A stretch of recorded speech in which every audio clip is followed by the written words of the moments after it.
a tale. Well, there's a place I've come to know well, led by a man named Sty. He's full of stories, he is quite a guy. Sit around the campfire and hear him tell his tale. Some may be able to relate to him quite well. We're all just people looking for a place to go. Well, Sty has made one, and it is quite a show. Come meet Sty, he's quite the guy. If you're feeling lonely, come and make a friend. If you need a story, on Sty you can depend. His voice is soothing like a lullaby. Sometimes he brings a tear to my eye. Sit around the campfire and hear him tell his tale. Some may be able to relate to him quite well.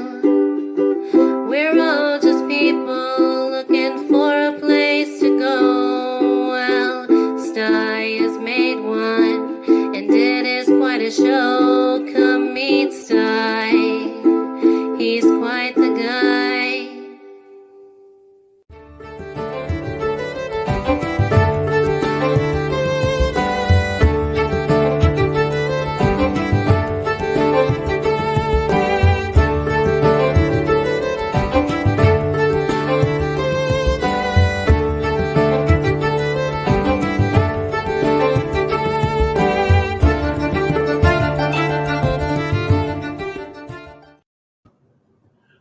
Well, a happy Sunday evening to all you great folks out there, all my dear friends, my YouTube family, my YouTube brothers and sisters. Oh, you're all special. You're all special to me. Hey, I got to shout out all these great folks out over the chat. The chat's been going just wild this evening. I've been so busy. I got things going on all over the place. Now I shut it all down. Plus, I've had fellas down in the basement. We've been chatting. Yeah, all of it together. Been busy here for about the last half hour. Well, I've been busy for over an hour. I've been visiting some streams that we're running on their chats. So it's been busy this evening. And we're not done yet. We're not done yet. We're just getting started, folks. Right away, metal music. Metal music maniac, he was right there right away. Fish fry frenzy is a daily occurrence at campsites. Not this one. Wait till you hear that story. I was kind of happy that I drew that one for tonight. Hey, Ryan S. came in and said, first, that's the thing is you might be first, but YouTube won't show it that way, or StreamYard won't show it that way. You just never know if you're first or second or third. But boy, when they try to be first, that's a big plus. And Ryan said, nope, haha. Yeah. You think you are until you get there. Yeah. And there's Dean, the dancing machine. It is so cool to see you. So we'll see you throughout the night, I hope. Been out in West Virginia camping and hiking. Oh, that lucky bugger. And there's Justin. There's my boy. Yeah. Hey, buddy. And we got Kathy Kahan. Good to see you, Kathy. Yeah, hugs to you, girl. And, going down the list here. They were chatting away there a bit. And there's Lori Sheba B. Good to see you, girl. Good to see you. Kimberly Ferris. Awesome. There's Kimberly, so dependable. Okay, down we go. A lot of chatting. There's a fella that's in the basement. good evening. Make sure to share it out. You bet. Let's share it out. Get all of our friends over here, all of our YouTube family hanging out in the same place. That'd be a blast. Yeah. There's me, Dibble. Hello, people. Yeah. There's Mystic Bunny. Great to see you, Jan. Awesome. There's a sweet gal for you. There's J-Ron. Yes. Awesome. Who else we got? Oh, there's John. Where you find Jan, you'll find John. There he is. Hello, friends, old and new. That's it. Come over here, you meet new folks.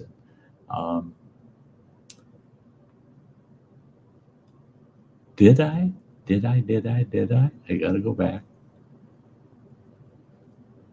I did get Kayla, didn't I? Kayla Ferris.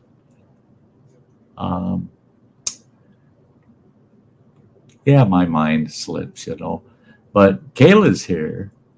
The Ferrises are here. Who else we got going on? There's Freeman James. There's my brother.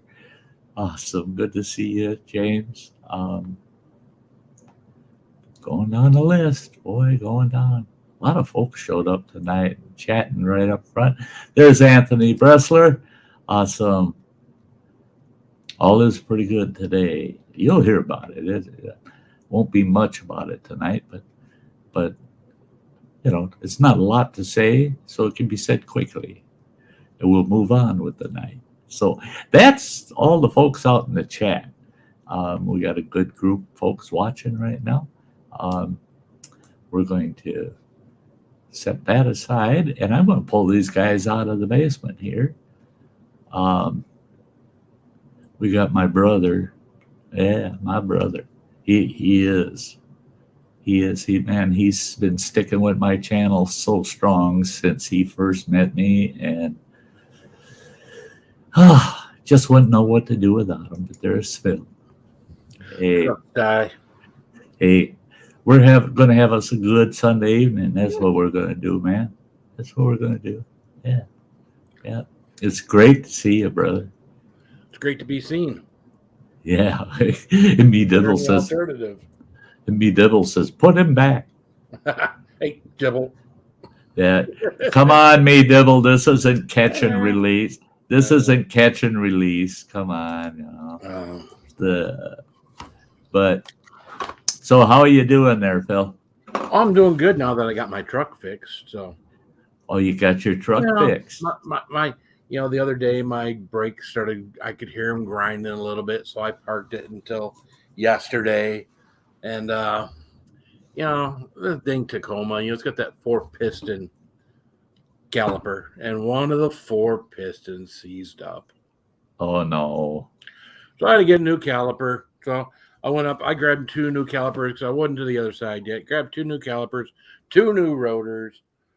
Got back to the vehicle. Went to take that first bolt off that kind of holds the brake line in place, and the head twisted off the bolt. I was like, mother effer.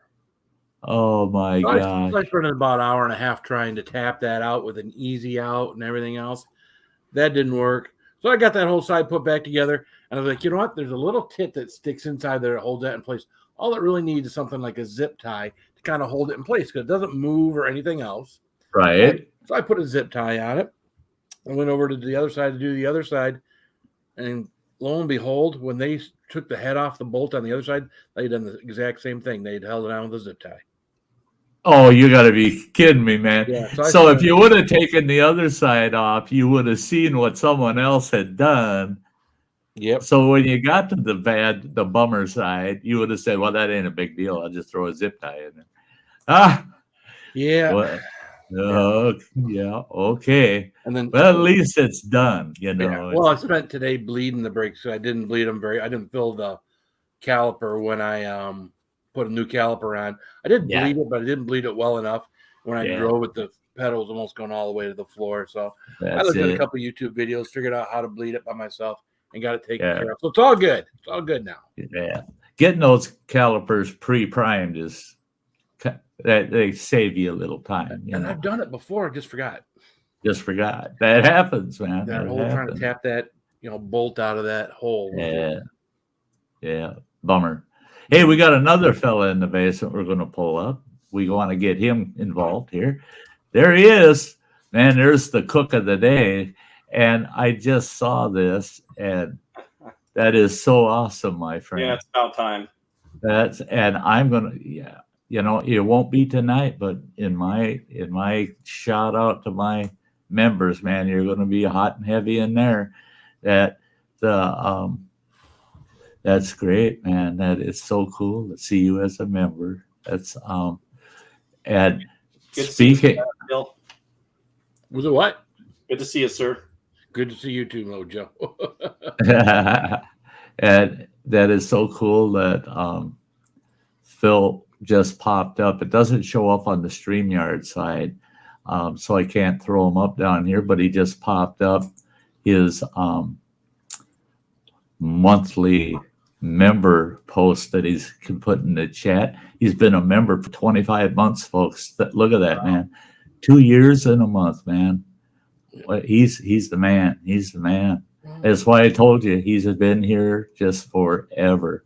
I mean, he's been there for me for a long time. I was there for a year before they even had memberships. So. Yeah, no shit. We would come into memberships together, and it was pretty funny because these guys were getting their memberships all set up, and I'm lagging behind them. Like, I looked at that, it scares the hell out of me. And Phil goes, "No, it's not a big deal. You'll figure it out. You gotta make sure to follow their steps." And so he kind of walked me through, and I got my membership set up. Hey, Square Table Degenerates. What's up, Chuck? You do everything Mojo says. Well, I'll tell you what, if Mojo lived closer, I would be doing everything Mojo cooks. Now that I can swallow again, yes, I would be right there, man. He'd be going, Jesus, that guy's a food hound. He can smell every time I fire up the grill. Yep, you're darn right. You're darn right. Hey, Raven, it's great to see you this evening. Plain old Chuck is in the house. Yeah, there you go. Yeah. I saw you come into Travis's stream. I said earlier I was at other people's streams, and what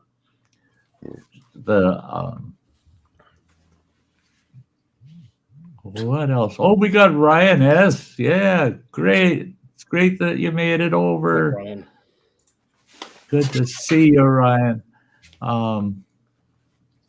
Who else? Anybody else sneak in on me while I was? No, there were. We're basically caught up with the folks in the chat. I'll tell you what, Mojo.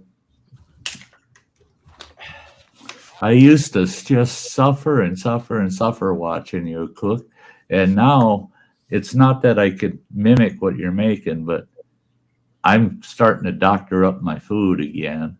And I had some mac and cheese a couple days ago that just about everything I could dream of went into that mac and cheese, and I smothered the whole damn works with pecani sauce with a little dollop of sour cream, and I chowed that shit down, and I added up after I ate it all and figured out the volume of it. I went in the kitchen, took all the ingredients, and calculated up the calories. Just what I ate in that mac and cheese. That doesn't include anything else I ate throughout the day. Just that mac and cheese came to 2,200 calories. Nice. Yikes. That's good. Yesterday, with what I ate throughout the day, including my meals, 2,800 calories in the day. So I'm far exceeding what my body requires.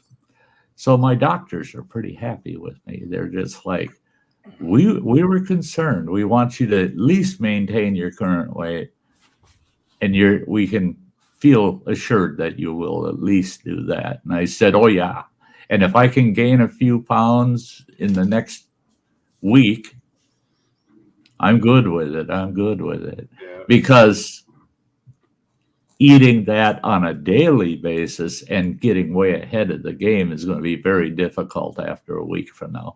A week from tomorrow, I start my chemo and radiation therapy, and then it's 5 weeks of that BS, radiation every day, chemo every Monday, and then I get a 2 to 4 week sabbatical where I don't get any infusions at all, a couple of tests that they're going to do, and it's 2 to 4 weeks, and then they put me in surgery. And when they send me in for surgery, that'll be the last time my mouth sees food for 6 to 8 weeks. I'll be fed through a feeding tube for 4 to 6 weeks. That, to me, the surgical part, they told me, they said, we can assure you so that you, I love my medical team, man. They understand me. They said, we actually feel kind of out of sorts because we're treating you and talking to you like you're one of our medical associates. We can tell you anything. We say anything. We don't have patients like that literally want to know everything. You just want us to be honest and tell you. So we're not going to soften things for you so that you can bear through type thing. And I said, I can't bear through if I've got unknowns. That's what I can't bear is the unknowns. I said, I'd rather know if you say this is going to hurt like a son of a bitch. Oh, thank God you told me. Thank God you told me, you know. That's the way I am. Oh my God. I gotta look at that just for a second. we gotta look at that shit. Look at that. Look at that. That's awesome. Wow. All I gotta say, honestly, it was probably one of the best things I've ever cooked, man. That was smoked tri-tip. That's what you were telling me earlier before you had to jump down. I got you did the video on that, right? Yeah. Oh yeah. Hell yeah. Yes. I'll find it. And watch it, man. I gotta watch it. Yeah. Hey, we got another guy in the basement. Now, everybody loves this, usually loves this, just smothering their damn food. Just smother your food with it. But if he was the only source of this, none of us would ever eat it again. Cheese. There he is. Oh, yeah. Can you imagine that melted over your sandwich? No, I don't. Hey, Sty, I just had some kielbasa with sauerkraut and potatoes. You know what I've been craving, man? Do any of the three of you know what sarmas are? Sarmas? Sarmas. Well, okay. That means you need some very close friends from the Ukraine, that region, that area. It's a Serbian dish. And what they are cabbage rolls with kraut. Now, some people make it with traditional sauerkraut. Others use Bavarian kraut, which is sweeter. But they're smothered in kraut and slow cooked.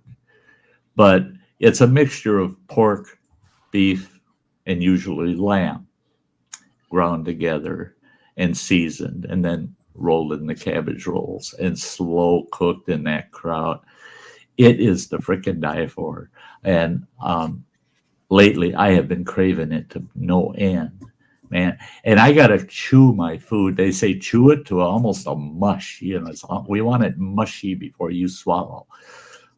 Well, it would take me a while to eat that much boiled cabbage and kraut and the stuffing, but I'd do it. Man, if it took me 4 hours, I'd eat 30 of them damn things.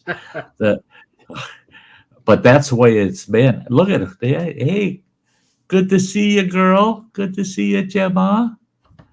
And then we had just popped in Samantha Lee. Good to see you, sweetheart. Oh, good to see all the folks. But I think you guys can tell I'm kind of high on a high note today. I mean, I'm feeling pretty.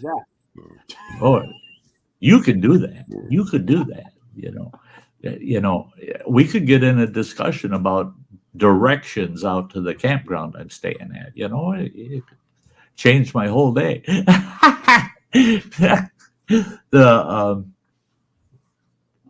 That's, you know, Cheesehead and I got an excellent debate over the directions to this campground he was coming out to see me at.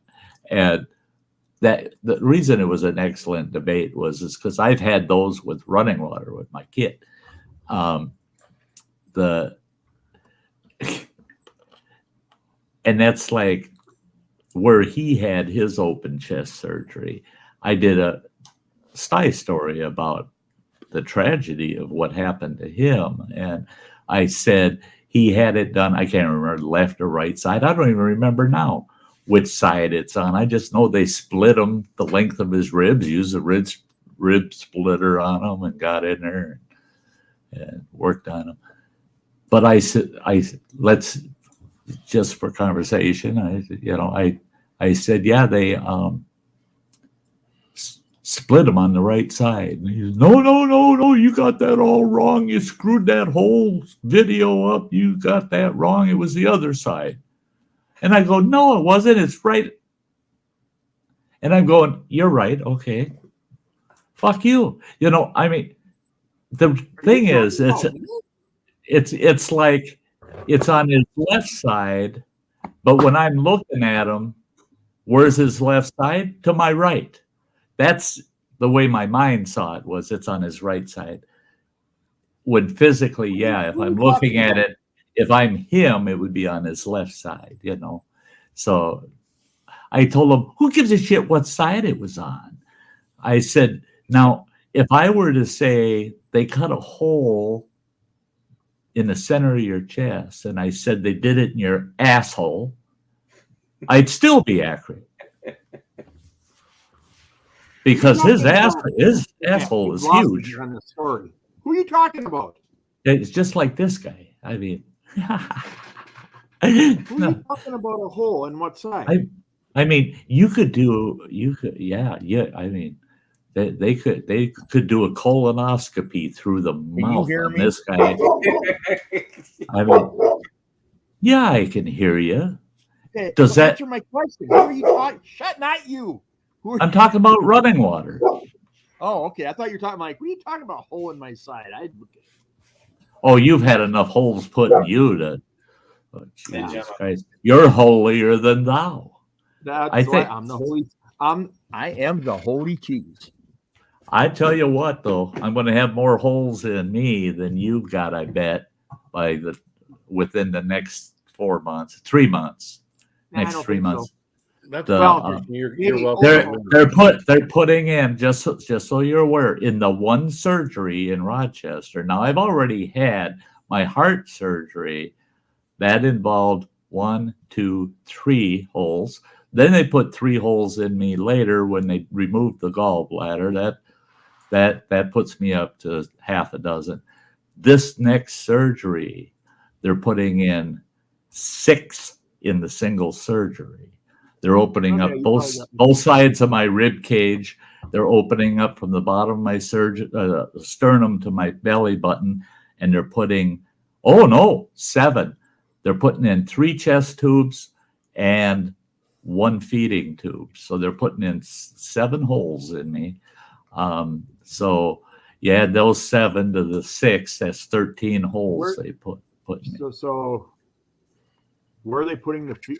Okay, no, I know when my mom had her feeding tube put in, they put it right in her throat.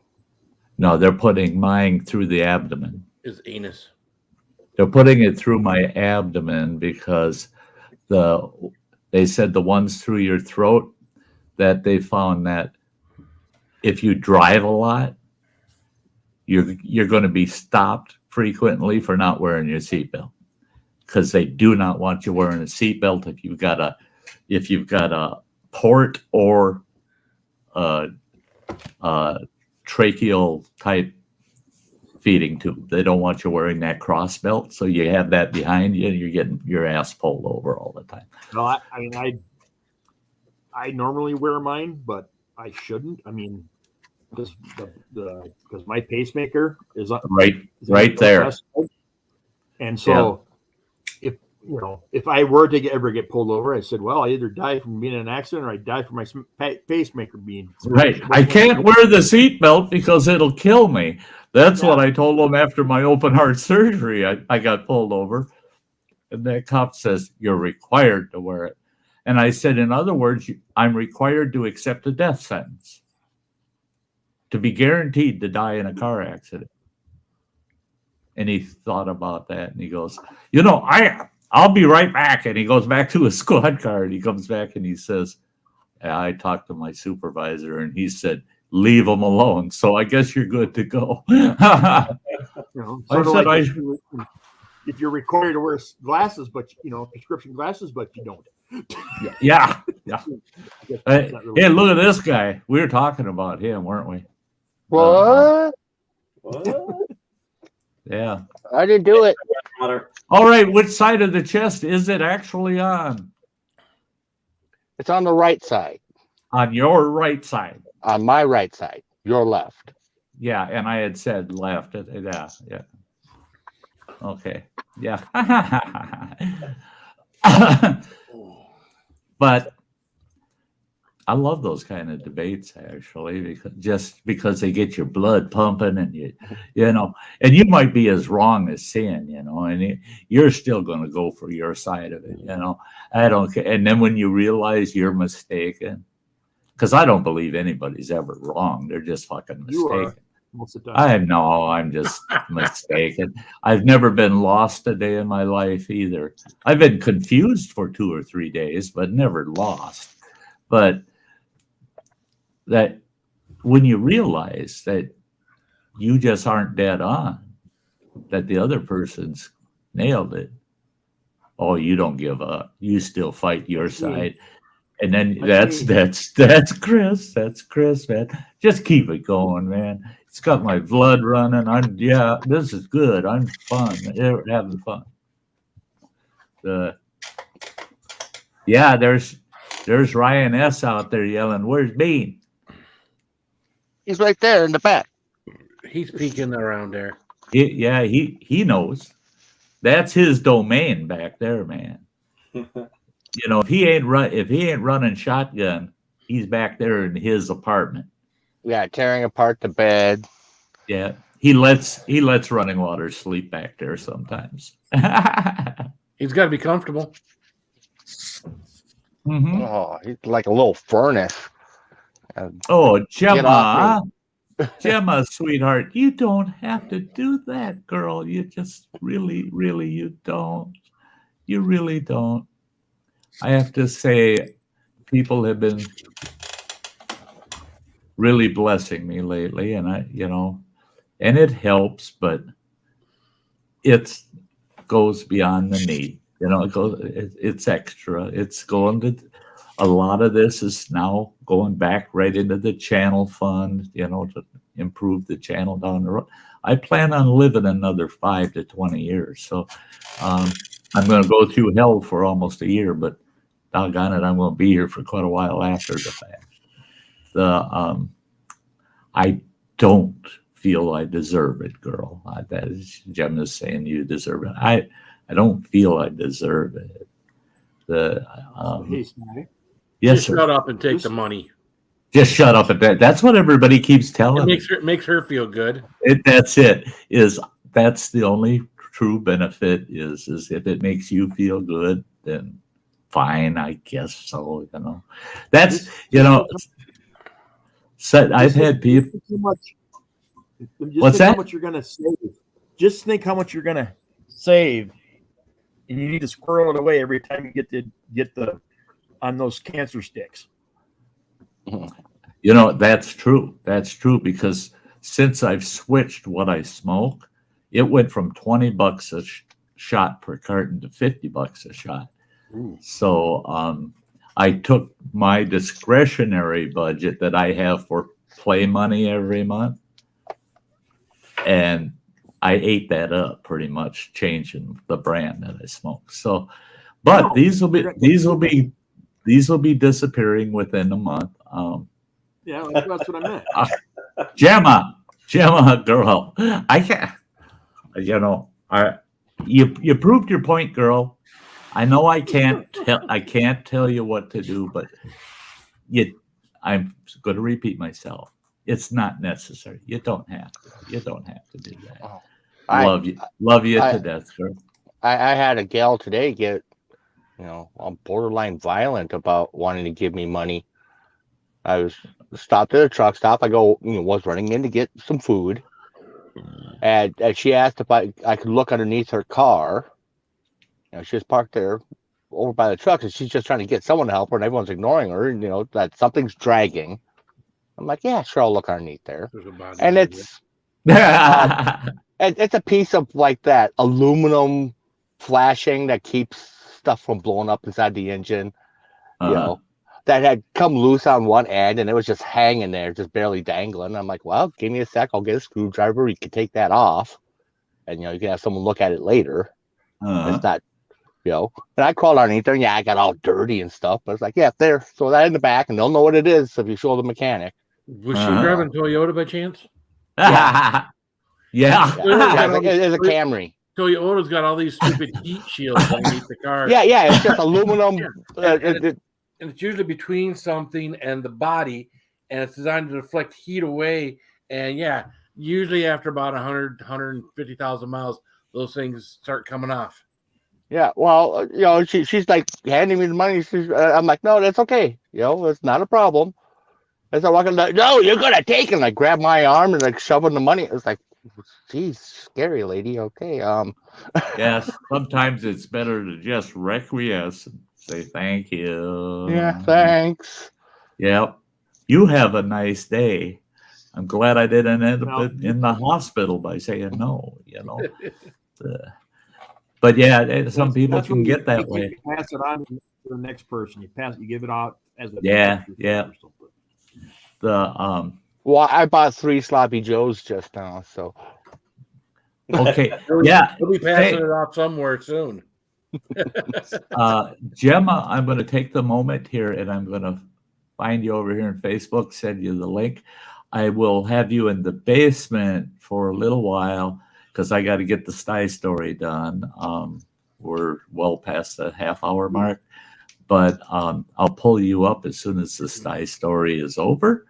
Boom, boom, get her done there. There we go. Got it set off to you, girl. Hey guys, I'm going to set you off to the side, and we're going to get this. We're going to get this Sty Story done for the evening. I kind of like this story. So the story for this evening, folks: fish fry frenzy. Now this is turning the clock way the hell back. I was about 13 years old at the time, and yeah, I was 13. Can you turn sundials back? What's that? Can you turn sundials back? Oh, shut up! Okay. You're Okay. Mute, Okay. I had to. All right, everybody. And Cheesehead's forgiven this evening because he wasn't here to hear that announcement. But during the Sty Story, I asked that my panelists please refrain from saying or asking anything because I know. I know. You don't understand why though. Is because all of these Sty Stories, I download this video, I cut out the Sty Story, edit it, and then it's saved just as the Sty Story, and then we use word to text so that all the Sty Stories eventually will be put into written volumes. So it's very difficult if there's anything outside the Sty Story stated. So I got you. I'll shut up. Okay, so we'll move on. So I was 13 years old, and it was 1 year and a few months after my pop had passed away. And they could already tell this boy's a troubled boy. He's going to be a problem, boy. He's going to be a problem. So they said, we need to send him to camp. So they arranged it that I was going to go to camp for a week. They didn't tell me much about this camp except, oh, you'll love it. You'll have a good time, blah, blah, blah. Well, the day of heading to camp came, and then they give me the details. It's a church camp. It's a religious camp. It's a Christian camp. Well, I was a wild hare already, man. I was smoking and drinking. 13 years old, just a wild character. And I thought, this ain't a good place for me, man. I'm already knocking on hell's door, and they're going to send me to a Christian camp. This will be a guarantee. They're going to give me a one-way ticket to the hot place, you know. Well, they sent me off to camp, and I thought, God, this is going to be tough. I'm going to have to work at behaving myself. Got there to camp, and now I'd done some Sty stories about my stay out at that camp already. I did the infamous underwear plague. Man, that was funnier than hell. I got all the boys in my cabin to burn all their underwear, every pair they had, everything in their backpack, suitcases, and even the pair they wore. I got them to burn them all. Wasn't that terrible? You spend a week without underwear. I had them do that the second day I was there. I had them believing there was a terrible underwear plague going around. I even donated a pair of mine to make it look. And what I did was I threw a couple of T-shirts in there. It looked like I had a bunch of underwear and threw it in. Anyway, so I couldn't help myself. I got into trouble at camp here and there. Well, they had a camp counselor. If you wanted to go fishing, you only had really one opportunity each day to go fishing. That meant you had to shake it out and be ready to go fishing at 7 o'clock in the morning. And they had this pontoon boat. And the kids that could go fishing would get on that pontoon boat, and they'd go out in the middle of this lake, and out there you go, and you go fishing. And you'd fish for an hour. Well, breakfast was at 8:30, so they come in at 8 o'clock. You're out there for an hour. And you could keep a few of the fish you caught, and the cooks at the camp would prep those fish for you so you could have them for dinner. Well,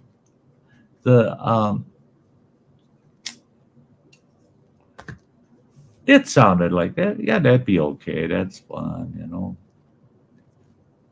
Well, I got in too much trouble right away from the get-go. And it was about the 4th, 5th day of camp. I said, I want to go out fishing in the morning. They said, you don't get to.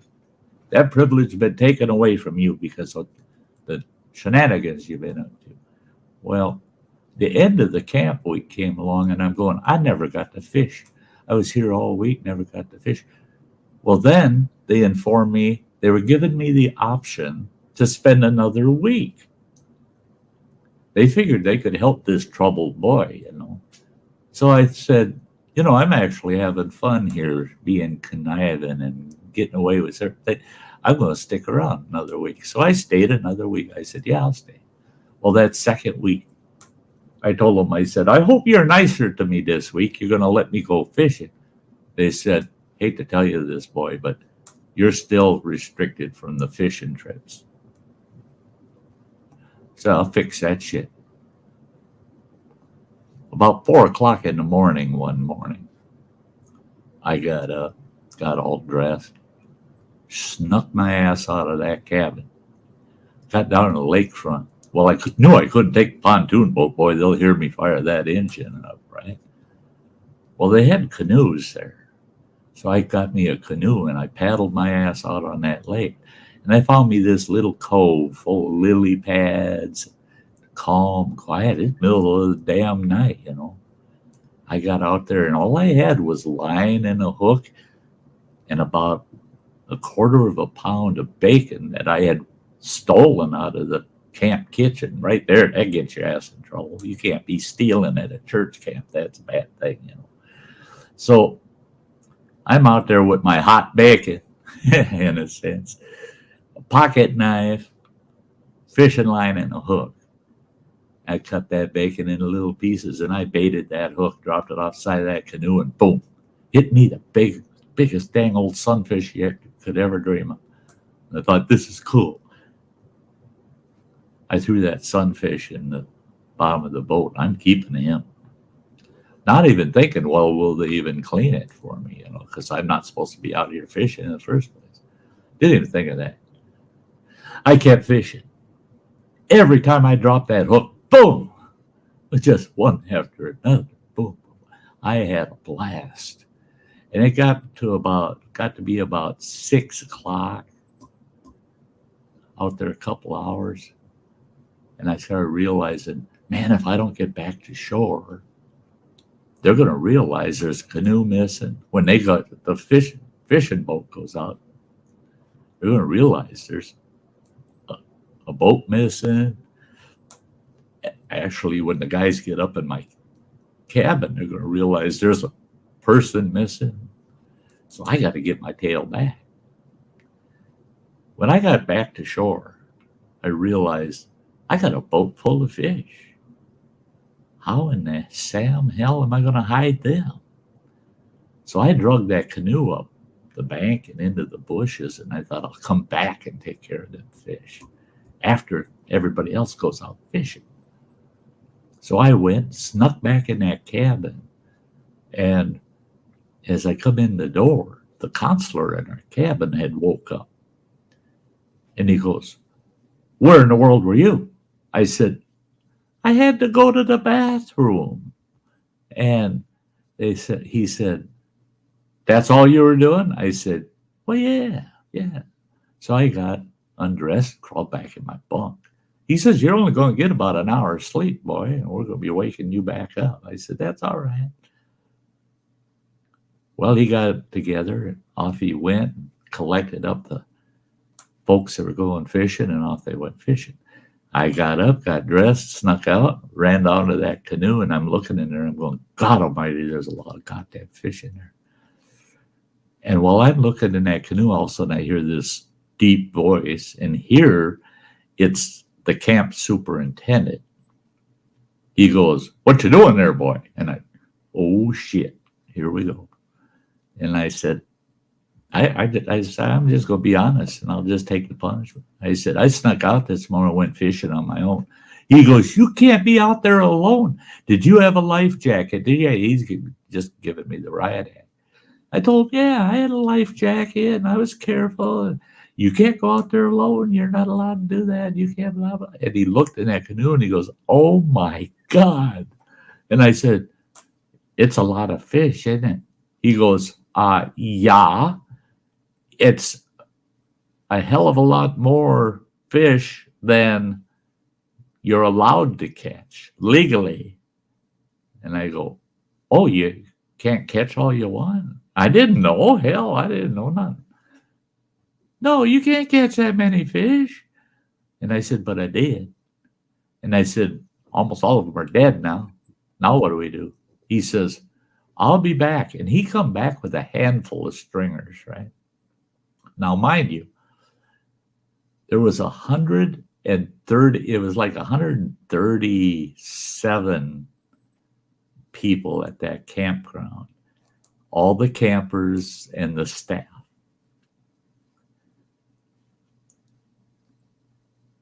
He made me help him clean all them fish.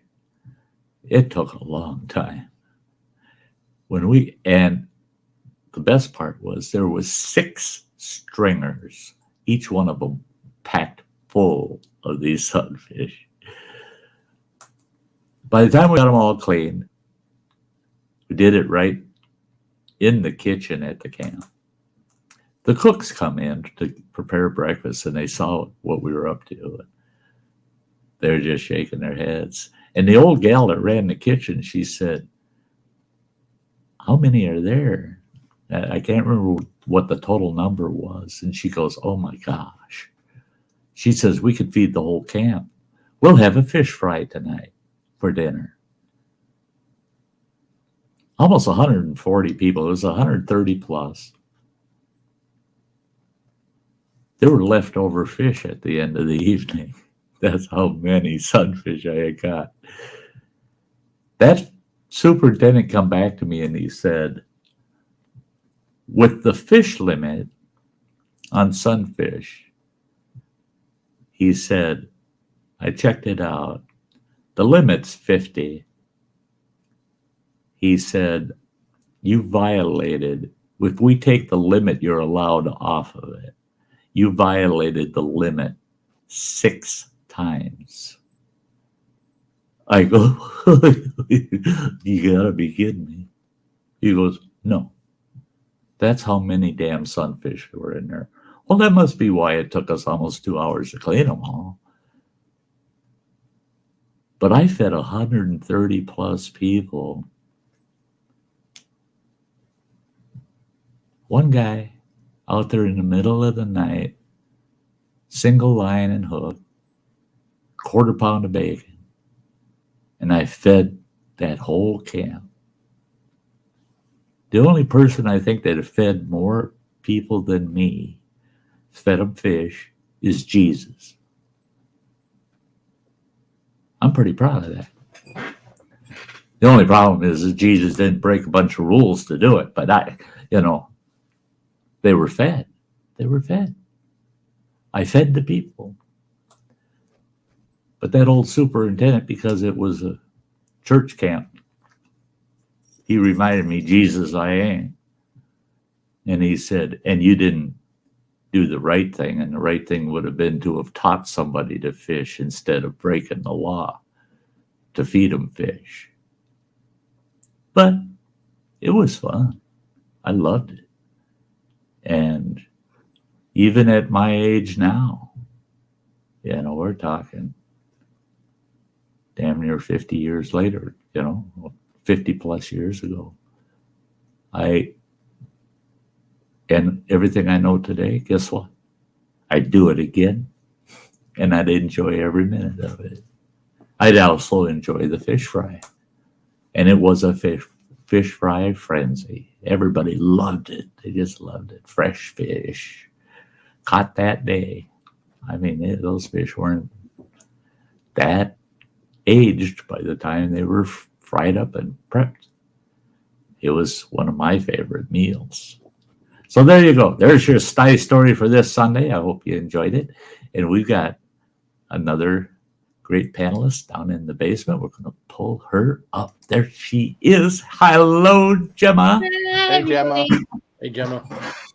Hey, Phil. Hey, Mojo. Running Water. Cheesehead Chris. How you doing? You can unmute now, Mojo. The what? Mojo, you need to unmute. You're muted. You're muted, Mojo. Unmute, Mojo. He knows now. Yeah, he knows now. I'll say it again. Hey, Gemma. Hey. What'd you say, Phil? Exactly. Oh. Yeah, sometimes when I mute, I turn the volume off too, so I don't have to listen to the Sty story. But One thing I will say about the story is that you quoted something just now, and I don't think a lot of people realize how important this is. Like you said about that you're not Jesus, but yet you did what is called the Great Commission, and we're all called to be part of the Great Commission. It clearly states in the Bible that we're all meant to do something good, and we're all meant to help people. You help people by feeding them.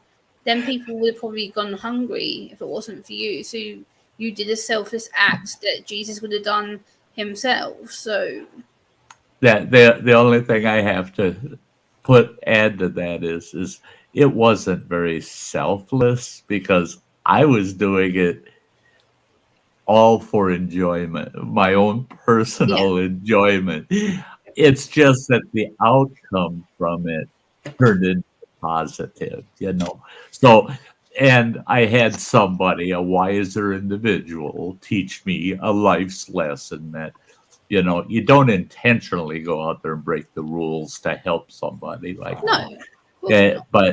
But the fact that I was willing to put in the effort to clean all them fish to allow others to enjoy the benefit I reap, that's the positive side, I guess. Yeah.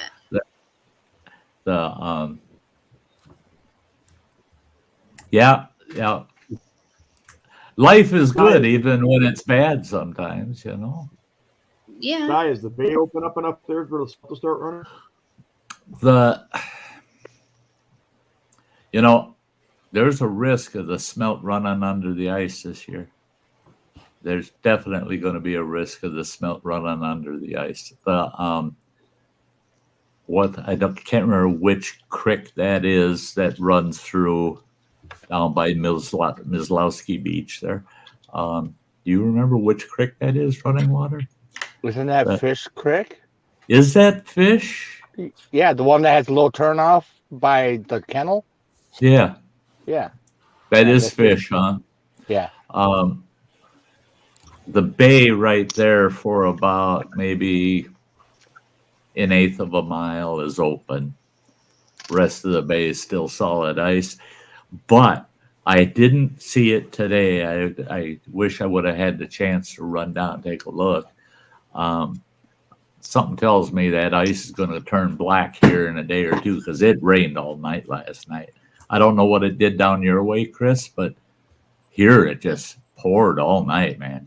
Well, it didn't. We had some rain, and the Smith closest to me looks pretty black. But Is it I don't know about you, but lookable? for the next 3 or 4 days, overnight temps are supposed to drop way below freezing. So, Well, see, that's it. Is I looked at those projected temps, and I'm thinking, son of a bitch is going to make ice overnight, you know. no, it's just So what we're losing, we might gain back, you know. So, hey, yes. there's Smith looks pretty black now. The wind, it really. that's my grandson, Owen. Hi, Owen. But Nelson Lake, that still looks pretty dang white. I mean, I don't foresee that opening up. All the inlands that I have seen in the last week, I mean, they're still just as white as can be, and they're froze hard yet. They're not going out. There's been a couple where they're spring fed, where you can see they're turning black and getting a little bit of shoreline opening. Otherwise, you don't see any. So I'm thinking we're looking at a mid-May opening for crying out loud. You know, ice out. Well, the next Tuesday, Wednesday, Monday, Tuesday, Wednesday are temps below freezing. I mean, you're saying Wednesday 20 degrees. Yeah, that's makes ice. You get below you get below 30 degrees, it starts making ice. So yeah, I don't think we're going to get ahead of the game here for at least another week. But I'm glad to see there ain't no snow in the yard anywhere. No way. I was so damn ambitious today. I was telling Running Water, son of a bitch, I cleaned the kitchen. I cleaned in the living room. I cleaned here in the studio. I've been up and down the stairs 3 times today up to my old bedroom, hauling some things down, hauled the PlayStation down. I'm going to hook up that old PlayStation, the old PS2. I did a month's worth of laundry, man. I haven't had the ambition to even do a single load of laundry. There's no way in hell. I did a huge load. He's got this big commercial washer, man. This son of a bitch. I think it holds 40 pounds of laundry. And it was a big ass load. It just fit in the dryer. And I did laundry. Oh, and I did all the trash today. Got the trash all together and out. Recyclables done. I did more today than I've done in the last 3 weeks. I mean, take the things I actually have done in the last 3 weeks. I did more today than I did in the last 3. And right now, I feel like $1 million. I feel hungry, so I wish I lived next to Mojo. I go knocking on his door. You got any leftovers? So that makes me happy with what I'm going through. I'm not going to have these little honeymoons, that often. So I take advantage of it when I can. And it's weird because they told me for the next 2 months, Sundays will be my best days. That's when I'll feel my best. Well, it proved out this week. This week, I was fortunate, though. I only had 4 doctor's appointments this week, and only 2 of them were infusions. Next week, it changes. I have an infusion on Monday, and there's 3 of them, 2 chemos and an iron infusion. And then I have another infusion on Thursday next week. But every single day next week, I get radiation therapy. So I start my full cancer regime starting a week from tomorrow. So this coming week, it's kind of another reprieve. Those iron infusions, the only bummer with that is they take about 2 hours to get all that iron they put in you. But they treat you so damn good at our cancer center. Those girls there, I'm in love with every one of them, man. I'm in love with those girls. They baby the living shit out of you. I go for my infusion last week, and I'm sitting there and they had to use a big ass damn IV, big one in my arm. And I said, why such a huge gauge IV? And they said, because you're getting mapped for your radiation therapy today. And the radiology department needs a big IV because they're going to be pumping a bunch of ink or whatever. Yeah, the radioactive dye in me. Yeah, dye. And they said, we're going to be mapping your body. And after we're done mapping, then they're going to mark you up as to where they're actually going to be shooting you with that radiation. And because they want it so targeted in such a small area, they said, we got to be dead on. We got to be just dead on with it. So they said, this is going to take 20 minutes and you're going to have to lay perfectly still for 20 minutes. Well, if you've never had a CAT scan, it'd be kind of hard to envision, but that big round donut, they put you on a platform, on a table, and they slide you through that big donut and they x-ray your body. Well, that table's hard as a frickin' rock. I mean, there's no padding. And they laid me on that damn thing, and I got a spur on my spine from an old injury. And that spur is just hitting that hard surface. And I'm just like, oh my God, does that hurt? And they left me lay there. Oh, Phil, pushing buttons. But they left me lay there until it went numb. They said, how's it feel? And hey, Native Kutsa, good to see ya. But once it went numb, you got to have your hands over your head. You're holding on to these 2 handlebars. Then they tell you for the next 18 minutes, you're going to be going back and forth in that machine. We don't want you moving. We want you to just breathe steady. And they put you on this big pillow kind of affair, and they mold your arms and the side of your face, your head, everything into that pillow. And that pillow sets up. By the time you're done, after that 18 minutes is done, they almost have to use spoons or spatulas to get you out of that damn pillow. And that's your permanent mold. Now, every time I go in for radiation therapy, they're going to push my head into that thing and my arms into it. So I'm in the exact same position they did that mapping. So that was kind of, Phil's going to try to be back. A downspout outside my son's room came on. Oh, you better fix that, bud. But after that, then they did my 2-hour infusion. So I ended up, that day was 3.5, almost 4 hours long. And they said, the next infusion is only going to be 2 hours and you're out of here. But when they got me to the infusion part, they go, "Is there anything you would like?" And I go, "Like what?" And well, hell, they got a nice television, and you get the remote, you can watch TV. So what did I watch, Mojo? I'm guessing like the cooking channel. Dead on. Dead on. I watched Cooking Channel for just a little over 2 hours.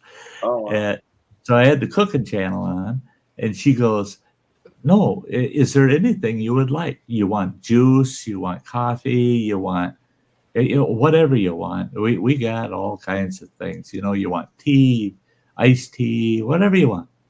And I go, "Oh, well, a good cup of coffee with some fake sweetener." And she goes, "Would you like creamer?" I go, "Well," and she goes, "Vanilla, hazelnut, caramel." I go, "Caramel. I'll take the caramel." "Yeah, sure."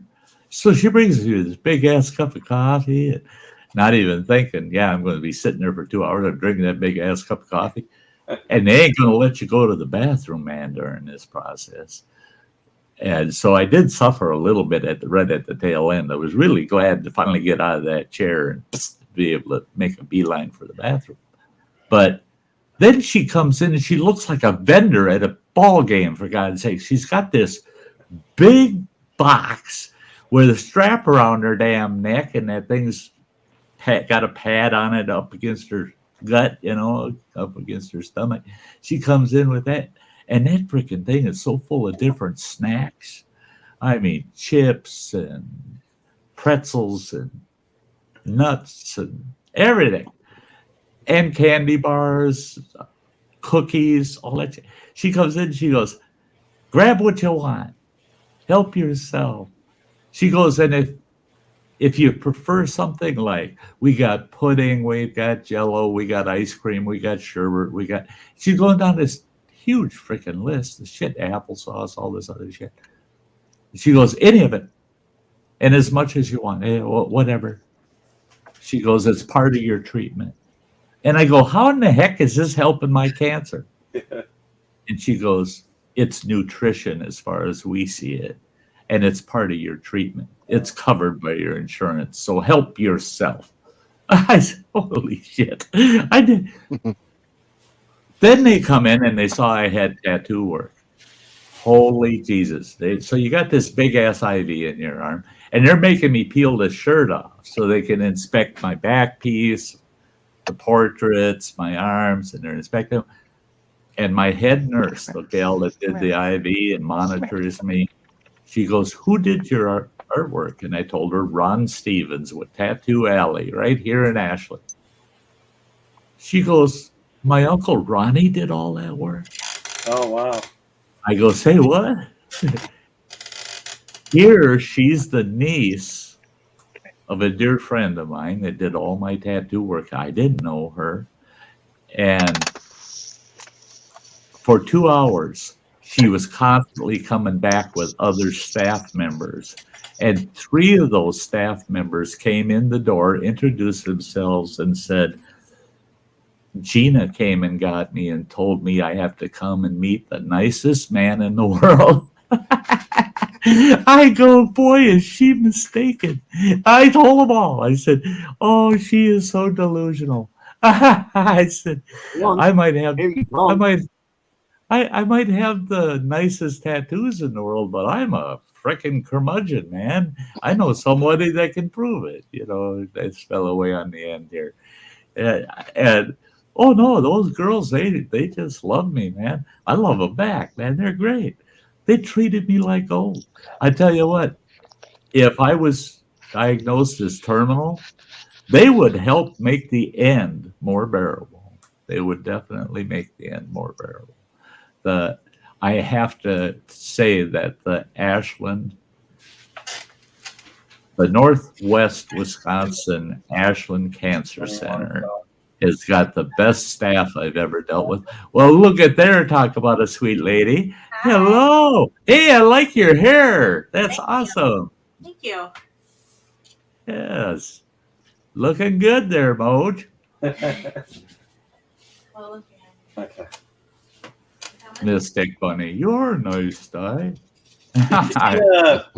Sty, did you see my new tattoo? I can't remember if I showed you or not. Yes. Okay. I could not believe it. Do you want to show the world? Sure. Check this out, guys. Oops. Oh, shit. Oh. Just a minute. I'm close. There we go. Check this out, guys. Oh, Nice. cool. I don't have it handy, but that is his sticker, man. That's That's so cool. that is his My logo. channel logo, and done so well. Done so well. Awesome. I love it. I love it. Yes, Owen, they're treating me well. They're making me very comfortable. Thank you. So what'd you end up grabbing? Did you grab any snacks? No, I just wanted that big ass cup of coffee, man. That's all. I wanted that coffee and the cooking channel. And every one of them gals, they look up there because Gina, the head nurse, she had told them all. They said she had told them, he'll probably talk to you about food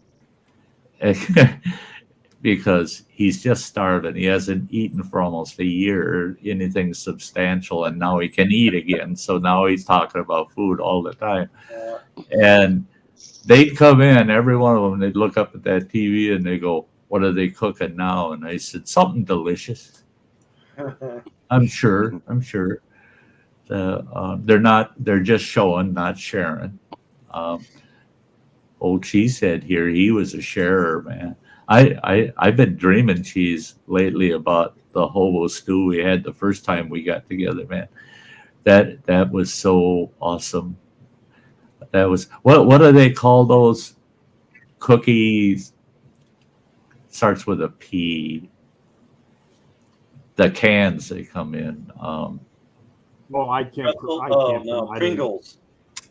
No, these are the they're the wafer cookies. The wafers. Yeah, they're like a pastry kind of wafer cookie. They're filled with chocolate or something else, you know. Yeah, it's something weird like a pocelli or something like that. Yeah, it's got a weird name. But I use the tins. Yeah, the tins are about that big around and they're about that tall. They hold what? Close to a quart, I would think, eh? Cheese? Yeah, I think they can hold close to a quart. And he stuffed those cans full of potatoes. Yeah, you know, he stuffed a bunch of veggies in them. Whole dinner. Yeah, potatoes and carrots and sausage and stuck a sausage in every one of them and corn, and then he fills them with water, puts the lid on lightly, and sets those on the grate over the campfire, and you let them cook away. And then you just dig in, man. You pull that shit out onto a plate, pour some of the juices on there, and oh, was it the freaking knife? What's the spice you put in there? Oh, you use it all the time. Old Bay. What was it? Old Bay. Old Bay? Yeah, that's what it was. And oh my God, was that good? There, Owen knows what they're called. There they are. I would have never guessed that. How do you pronounce that? Yeah, that's it. That's it. You know, I love that. Pureline? Yeah. Pureline, I think. Yeah, or Pureline or whatever. I'm not French. So. Cookie straws. Hey, Sty, I need to jump off now. I need to get ready for work tomorrow, sir. That's right. It's a night before the heavy week, so. Yeah. And hey, brother, it is awesome that you came up this evening. Love seeing you, man. Yeah, love seeing you. Same to you, sir. Yeah. Chris, you take care. Running water as usual. Good to see you, sir. And Gemma, you take care. Everybody in the chat, have a fabulous week coming up. And everybody be safe and buy somebody a coffee. There you go. You know? Buy someone a coffee. Love it. All right. You take care. You too, Mojo. We'll see you soon. Yep. Bye-bye. Bye. Okay, guys. that's a good point. This takes 1 minute. I don't want anybody to go anywhere. Just add to this list Mojo. He became a member tonight. This is my members' little 1 minute video. That's all it takes, and we'll be right back, the four of us. See you in a moment.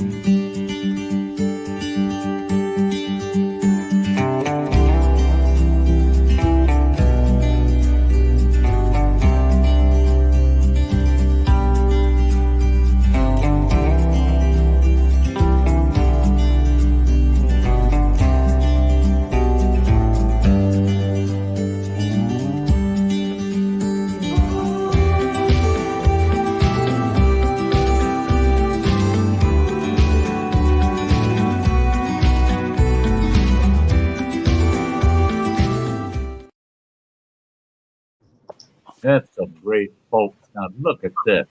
That's some great folks, and this is one pathetic pooch. You that Beaner. Oh, Beaner. Hey, Beaner. Bean. Yep. I got to get his corner of the room cleaned out. It's still covered with a bunch of Amazon boxes. I got to break those down. I'll probably do that when I get home from my appointment tomorrow. But yeah, well, he had a rough day today. He did. Oh, it was so damn windy coming down out of Indiana today. Yeah, wind coming out of the southwest. So I'm basically going nose into it, trying to head south. It took me about 40 miles to get over 55. But it was blowing all this debris out of the ditches and the cornfields and bouncing off the truck. He's freaking out. Oh, yeah, hearing all that rattling across the truck. Yeah, he don't like that. No. He don't like that, and he doesn't like the wipers. Yeah, you had told me before, he don't like them windshield wipers. You don't like them. It was his first week on the truck, he was all happy and good to go, and he would stand up, with his paws on the dashboard, with his nose right up by the window watching. And it's raining and the wipers are going. He didn't care about the wipers. And it's coming through West Virginia. Wind from the storm we were in busted a branch off of the tree. It's, those West Virginia small little state highways, trees coming over the road. Branch come down, hit right in front of him and busted the wiper. So the wiper's going across, and it's flopping and whacking. He freaked out. It took about 2 weeks before I could get him to eat without me closing the curtains, because he would just sit there with the food in front of him, looking off to the side at that wiper. That if I start eating, it's going to get me. Yeah. Now I turn the wipers on. He's like, nope, I'm going to the sleeper. As far back as I can get from them things. They stopped those cans. Yeah. You talking about those cans? They quit. Well, I think they're coming back. For a while, they quit making. They quit packaging those things in the cans because the cans were too expensive. Oh wow! Because and that makes sense, because I didn't see the large cans like we used at Walmart. Right. Well, but at the Dollar Tree, they had the little cans. That's only got like 6. Because they were coming in bags. They're coming in bags. Wow. Yep. And then remember those Danish cookies that came in the blue tin? Yeah. Those were coming in a box. That I saw last week. They were back in the tin because the cost of aluminum too much to make the tins. Yeah. Yeah. Because they were having. Well, I've noticed a lot of things have been switching over to the plastic bags. Like I bought some Girl Scout cookies You know, they were set up at the truck stop, and almost all their cookies were in that plastic sleeve, you know, like the Chips Ahoy type packaging, instead of being in that cardboard box. Oh, really? Yeah. So Wow. That's been a big issue with a lot of products that are normally packed in tin or aluminum foil. Is the price of a shortage because of the shortage, and then also the price of tin has gotten to be where that's half the reason why the dollar store they raised the prices to $1.25. Yeah, because the cost of packaging was. Well, that's not the reason Dollar Tree raised theirs. I know for a fact because I still have corporate access to the corporate, and I get to see the corporate updates and all of that shit. Newsletters. Yeah. And the only reason Dollar Tree raised it to $1.25, and this is right from Dollar Tree corporate, is to maintain market equality in price standard.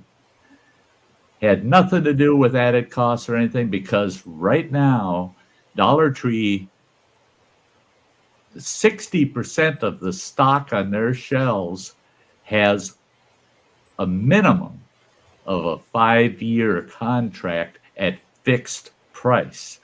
So they're not going to be paying any more for their product for the next 5 years than what they were paying before these price hikes, because they got it locked into contracts on these, and they paid them up front. They paid all of that a year or two ago, so that they know what it's going to cost them for the next 5 to 8 years for their product. And so they didn't raise their price because of the product cost increase, but because they wanted to be equal in the market at price setting. And so they actually increased their profit margin. But they're also looking at what is the effect going to be 5 years from now? What's going to happen to them 5 years from now? So they're going to be kind of ahead of the game before that inflation hits their market share and their dividend level for owning part of the company. So the investors are going, shit, oh God. So they're not going to see the hit in their profit margins that most companies are taking on this fucking increase on everything. Like you were saying, she said the aluminum, tin, all those things, paper products, like the boxes for Girl Scout cookies, paper products. You want to see, go to Walmart and look at the styrofoam versus paper goods. You're paying a premium price for those paper goods. Holy God, have they gone up? I mean, I got a stack of paper bowls the other day. It's $6.50 for this little stack of bowls. It's like, say the hell what? I was paying $3 for those before COVID hit. And now I'm paying $6.50 for the same stack. And it's because of the cost of paper products. It just gone, come on. You know what I noticed? We were down in Wisconsin Dells last weekend, and we came back up to Highway 13. Yeah. And noticed in 2 or 3 of the different small little towns, they had combined Family Dollar and Dollar Tree into the same store. Yeah, they're owned by Dollar. They're both owned by Dollar Tree. Yeah, and they've combined them. And they had plans of doing that 3 years ago, but they were very preliminary. And it was, we're going to kind of look at it and see if maybe in the future we could, if we have sister stores, if we could marry them together. And it was just an idea. Now, since COVID, they're going, we're going to marry them. Wherever we Yeah. can, we want to marry them. They closed Yep. the Family Dollar here in Hayward. Oh, did they? Yep. Did they? And then Yep. When's the But last it time was a- you've been it was up? When's the last time you've been up to Duluth on Highway 2? Out in the middle of frickin' nowhere, west of the city of Superior, out in the middle of nowhere. There's nothing the frick out there. Nothing. For miles and miles, anywhere, sits a Dollar General. There ain't nothing nearby. I was one of the guys that delivered it. That one? No, Yeah, we manufacture all the steel structure and I sheeting know, for Dollar I know. General. Yeah. Chief. No, but they've got a Dollar General now. There's a Dollar General in Stone Lake. There's a Dollar General in Minot. There's a Dollar General in Yep. Gordon. I mean, that's like put one in. Yeah, like heading down towards Mellon and like come over the hill and boom, there's the Dollar General. Yeah, but at least it's in Mellon. It's on in the Mellon. edge. Well, it's. I mean, you're less than 600 yards and you're downtown from that. They built a new one right across from the casino. The one I'm talking about, literally, you've got 10, 15 miles around it. There's nothing. There's hardly any farms or houses. There's nothing. And that was your sister goes, "Oh shit, I think somebody drugged me." And I go, "What?" And she goes, "Look at that Dollar General." Oh, I said, "Oh, you haven't seen that bugger, have you?" She goes, "Why do they have that store here? There's no people." I said, "I don't know, but look, it's got about 15 cars in the parking lot." Mm-hmm. I mean, when people, they'll drive 15 miles, 20 miles, 30 miles to go to a Dollar General. I mean, but I was shocked. It's kind of humorous, but I'm sure the people that live in that remote spot are going, "Whoa, we're big time, man. We got us a Dollar General." That was like when Ashland first got McDonald's, Did you know that there's an actual Dollar General grocery store? Yeah. Where it's called grocery Florida. product. Yeah. I know. Okay. And so, I know. And then I know some of our Dollar Generals, like the Mellon Dollar General, that's almost 60% grocery. That store's got so much grocery compared to their general merchandise. It's huge amount of grocery, and I couldn't understand why. And it's because the town of Mellon doesn't have a lot in the way of retail grocery. Like I say, they built the one out by the casino, out by Le Coudray, and that's a lot of grocery in that one too. Yeah. But and then to follow up, in that Family Dollar they shut down, they're actually putting in a Black Fridays. That's supposed to be next month. Oh wow. Yeah, we got one of those. We got one of those here in Ashland. Right, that's where they're coming from. Because I guess there's one in Duluth too, and supposedly they're supposed to be working on one in Ironwood. Oh, Owen says there's one in Plum City in the middle of nowhere, and Plum City is in the middle of nowhere. It's southwest by west of Eau Claire. Quite a few miles, and it's out in the middle of farm country, nowhere, in the middle of nowhere. And delivering those, 9 out of 10, it is some chunk of cornfield in the middle of nowhere that we're going to for the job site. A lot of times they haven't even broke ground yet. We're actually just driving off into the grass to unload it, and then that 1 out of 10. It will be right in the middle of town at like a 5-way intersection, and they're turning one of the wedges into a Dollar General. Some little wedge. So we're blocking traffic while they're trying to unload us off the street. Yeah. Hey, I need to ask. Us three guys been chatting to beat hell. Gemma girl, how is life in the UK, and how are you doing, sweetie? Yeah, it's been really warm the last. I'd probably say around the last 5 days. We've had like really warm weather to the point where I've actually been able to wear dresses. Oh, wow. It's actually been really warm. We don't really get that much warm weather here, so it's been like yesterday was really warm. It's my sister's 30th birthday yesterday, so we were celebrating out in her garden, and we just had a massive big barbecue cookout on the grill, and it was so hot that my dad and some of his other friends were like taking their shirts off and things, and we're like, what is up with this weather? Like, we've had nothing but cold weather for months. Yeah. And then all of a sudden, the last like 8 days, it's just been really warm. And I'm like, I saw an article actually that I read that they had crop loss actually in England because of the cold weather this year. Yeah, a lot of the farmers have lost a lot of their crops. Yeah. And now they're having a heat wave. Yeah, and also we're having a lot of what we call, what you guys call gasoline.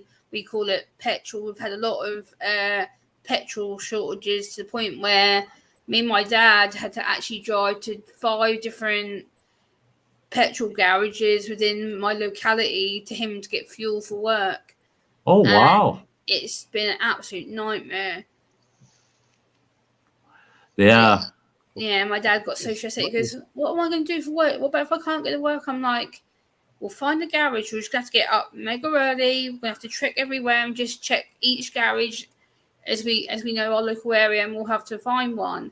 It took us 3 hours to get fuel from my dad's van. I'm like, we need all of you Brits, all the Brits out there. We need them all. All of you, send a letter to our U.S. government telling our goofball president to open up our oil exploration and our drilling fully, and we'll sell you all the oil you need to. Well, part of Jim, isn't it part of the reason because of the embargo on the Soviet Union oil? Didn't you guys block Union oil? I understand of That's it. part of it. Part of the UK, well, from what I'm aware, part of the UK's oil comes from obviously the Russia border, which right now, is no go because of what's going on. Situation and I know the UK is not getting anywhere. Yeah, I know. That's it. There's Russian oil comes down through Finland, and then it gets transported into England, and right at the border they shut it down. They said no, none of that oil's coming through.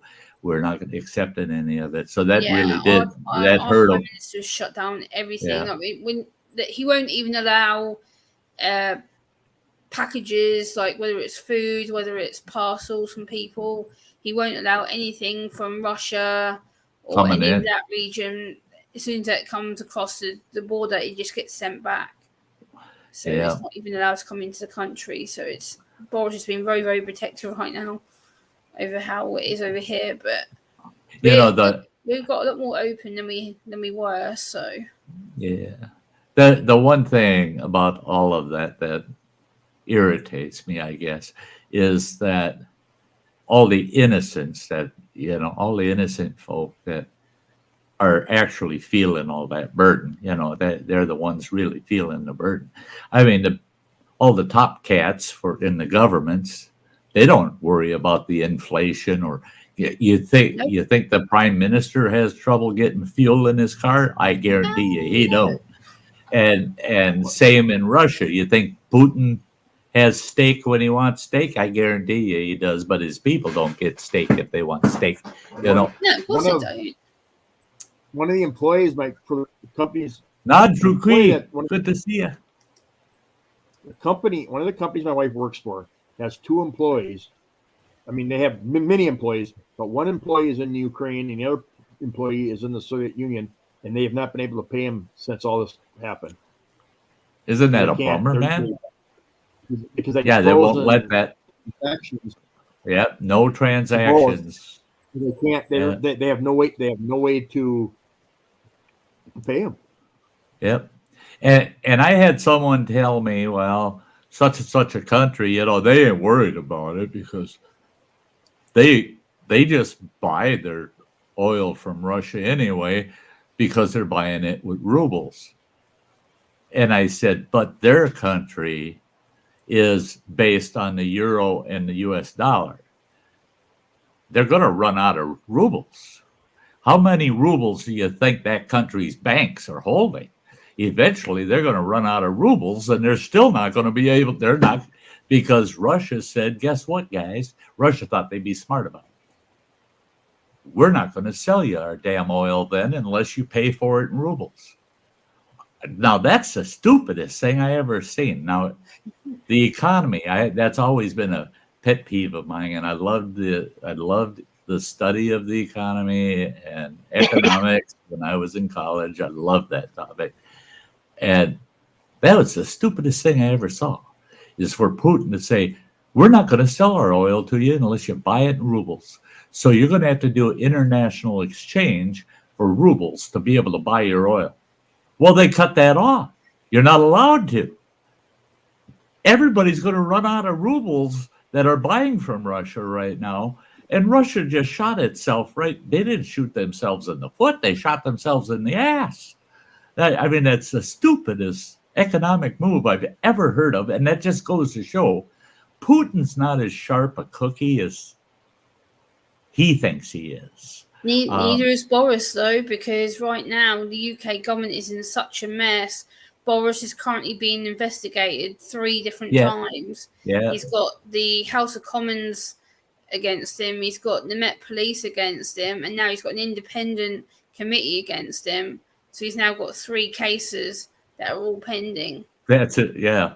Well, it's like with our president, too. It's everybody's saying, oh, did you hear what he had to say last night? And they're going, are you kidding? I haven't listened to him in the last 6 months. I mean, yeah, nobody's even listening to him anymore. They're not even paying attention to what he has to say. Nope. They don't care. They don't care. What they want to hear is the news, what is actually happening. They don't want to hear what any of them have to say anymore.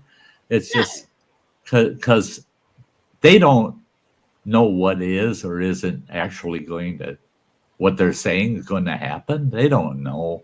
They just know they're saying it. So much has been said but not done, and so much has been done and not said. All words, no action, unfortunately. That's it. Is over here, that's what we live with, I think, on a daily basis is promised action that never happens, or action that wasn't promised, and we found out about it in a roundabout way. And it's like, now it doesn't matter what they say anymore. The actions are what actually matters, that we want to see, and that's why I like the simpler life. I like the simpler life. I want to go fishing with this guy over here.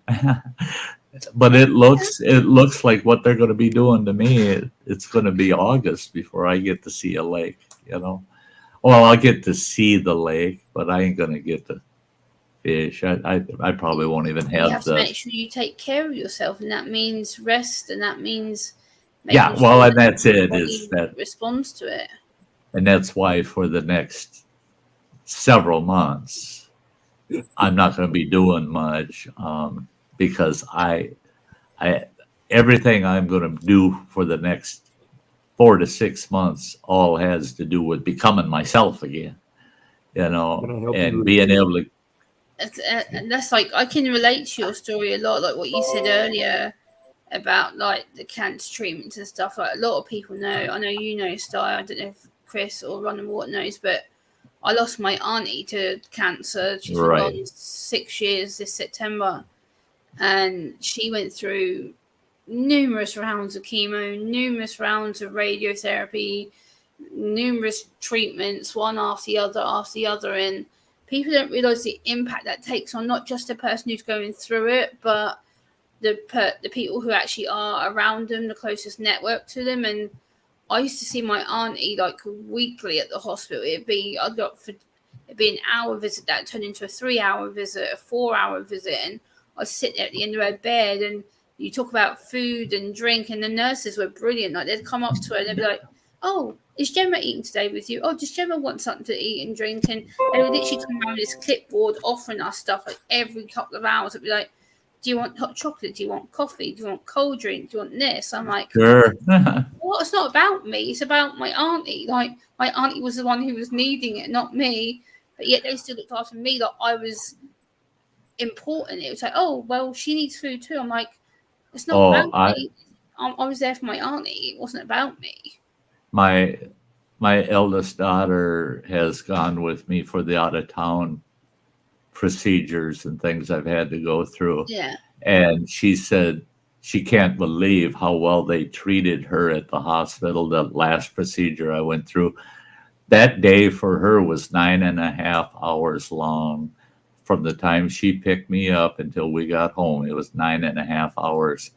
And she said they treated her with kids' gloves, and anything she wanted, they wanted to help her and make her comfortable. And she said, "No, you just make sure that my pop is doing well." And they said, no, it's not just about him. It's about those around him. And they said, we want to make sure that you're doing well too. And I appreciate that, because the people that are helping me get to these things and to do these things, it's a burden on their life. But it's like we were talking about with money. People give me money, I tell them, you don't have to do that. And I got to be careful, because it pisses some people off when you say you don't have to do that. Well, I'm finding the people that are helping me out, Running Water is one of them. It's basically, oh, I don't have to do that. Well, I did, so shut the fuck up. That's the way he looks at it. Is you ain't going to tell me what to do. I'm gonna, if I want to get that for you. It's like now he went and ordered a couple of digital webcams, nice 4K jobs, and he says they'll be there on Tuesday. And if you want, go ahead, open it up, take one out, and give it a try. Play with it, have some fun. Well, why the hell would you let me do that? Well, just because. So I didn't even go there with him. I just gave him a thumbs up. Okay. I mean, because I'd be wasting my time arguing with him. And I realized people are just being me. They're being me. Because when I help somebody out, I don't want to hear them say, "No, I'm not taking that from you. No, I don't want your help. I don't need your help." I'll make that choice. It makes me feel good. Yeah, I don't give because I want attention or anything. I do it because it makes me feel like I've contributed and helped out. And if you want to contribute, you give me a goddamn mod check. I've got your 401k. No, I didn't say my 401k. I said my mod check. That I'm working on it. Running Water, you and I gotta talk about that, because you might be able to help me. Well, for the what? What is that? For his mod check. I've got a wonderful idea, but I gotta talk to you about it, and we'll get his mod check together for him. People donate to you, and people give you stuff because they love you, they appreciate you. And I think we all need to understand that when you do receive gifts or donations, like, people do it because they see the benefit, they see the friendship out of it. And that's why people do what they do on YouTube, because they show appreciation to the person who puts the work in. About a year or two ago, I heard someone on YouTube make the statement, and I've got that mindset now. When people give you donations, it's paper love. That's what it is. It's paper love. They're giving you dollar bills saying I love you, So I gave you a whole pile of cast iron love. Oh, you sure the hell did. And that big old box of cast iron sitting right out here in the shed, and I couldn't lift that son of a bitch today, man. I'd have to have Running Water. Hey, Running Water, you want to move that about 10 feet? But that's something I can do, but I'm not doing it till the middle of the summer, probably. I'm going to have Running Water get that thing to the house in the back porch for me. and I'm going to take it out piece at a time and polish the shit out of it. I can sit on the back porch outside with a drill and brush and clean them all up, and get them all buffed up, and then get them back in the house, season them, and get them in the oven and bake them suckers and get them just seasoned sweet. And I'll get that whole case done by the end of the year, and I'll keep that case in the back porch and package it right so no moisture attacks it, and it'll be ready for next year, man. I can't wait to get into camp and use all that shit. Oh, God. Speaking of cast iron, Sty. Speaking of cast iron, I noticed that Walmart, our Walmart, I'm sure your Walmart has it. They've come out now. They have a cast iron fireplace griddle. Great. Yes. Yep. $20. Yeah. It's like, well, that's light enough, and I mean, yeah, it's still. Justin Anderson, do you want to do a couple for me, Sty? It's a lot of work. If you take old cast iron, it's a lot of work. Get that all buffed out and then get it properly seasoned. It's a lot of work. I still have a pile. I need to. Summer quite. I'm gonna have to do a vinegar bath. I don't know. Last summer was nice because I had a couple of pans that had a little bit of oxidation rust going on them, and I managed to clean them up, get them cleaned up, and I fire pit seasoned them, and they turned out awesome, man. The little bit of cooking I got to do in camp last year, I did in those cast iron pans, and they just performed so well. But fire pit seasoning takes a lot longer and a little better attention than oven seasoning, Oven seasoning, at least you can get it up to temp, get them pans going, and walk away from it. Just make sure to get some good heavy duty fans in the windows because they stink your house up. Well, I've done a few on my barbecue grill for my Weber. Oh yeah. Keep the stuff out, but yeah. But yeah, when we bring that stuff up, out of the shed for you, I'll dig out. I've got that. It's that snake attachment that hooks up to the drill. I got all those wire brushes. You hang the drill up on the side of the wall there. Yeah. Got the foot pedal. Yeah. To start the drill. Start the drill up. Yeah. That'll make life a lot easier. I could sit right out on the back deck there, our little deck, sit in a comfy lawn chair and just brush away. Yeah, don't have to worry about the mess. Just sweep off the deck, and that'll be. And it's not that physically demanding. It's just time consuming, and so yeah, I could put 15, 20 minutes into a pan and then take a break, kind of thing. I thought about that as something I can do that'll get me sitting outside for a while this summer. The bummer was, and I mentioned it to Running Water, is when my doctor said, because I'll have that feeding tube in me, I got to be kind of careful with what I'm doing, that I can mow the lawn on a riding tractor, but I'm not. He said, I don't want you doing brushing or drag and brush or splitting firewood. Hey. And that's a big thing we need done in the yard. So, but I'm thinking I'll be back in good enough shape this fall that I can have it all ready for the spring or next spring, man. I'll just be waiting for that snow to be gone, get on that mower and attack that yard because it'll be open and ready to use, and we'll get it there. There's WTF Mike. I saw him over at MBA's and listening to Roland with the rest of us tonight. That was awesome. It's great to see you there, Mike. Yeah, well, I was thinking about that, that wooden stuff that's out there. Because I'm coming home on the 19th. It depends if it starts growing back up or not.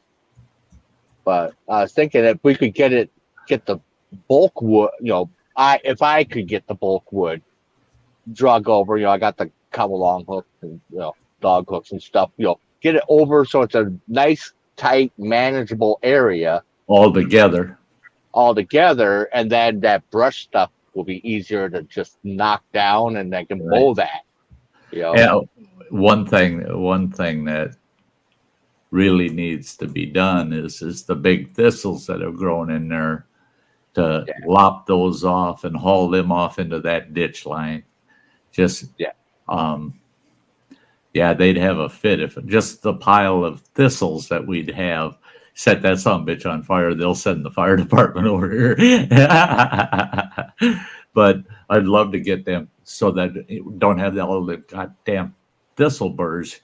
Because if I come in that back door, if I stagger a little bit off of the path coming out the back door, I'm covered with them sons of bitches all over, and I'm standing out there picking them fuckers off for 15 minutes before I can come in the house.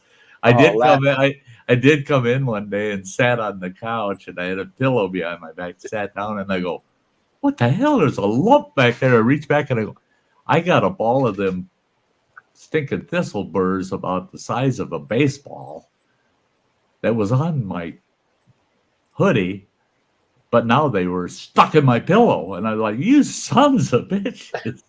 Oh, that pissed me off. I sat there with that pillow in my lap for about 2 hours watching a whole movie, picking them sons of bitches out of my pillow. I finally got them all out of there. But if we can get rid of those things. Same if when I park in that back parking area of our place. Yeah, on the edge. The ones along the edge, they get me every time I'm trying to get my truck. I was going to move your truck back there today. And it rained so freaking hard last night, and I walked back there, and I go, "Oh, it's soft again. I'm not parking it. Not even in the good parking spot. I ain't moving it back there until that's solid."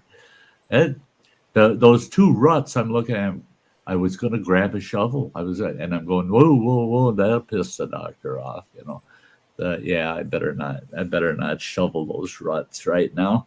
But I was tempted. To get those two ruts kind of filled back in. Garden rake and the shovel are right there.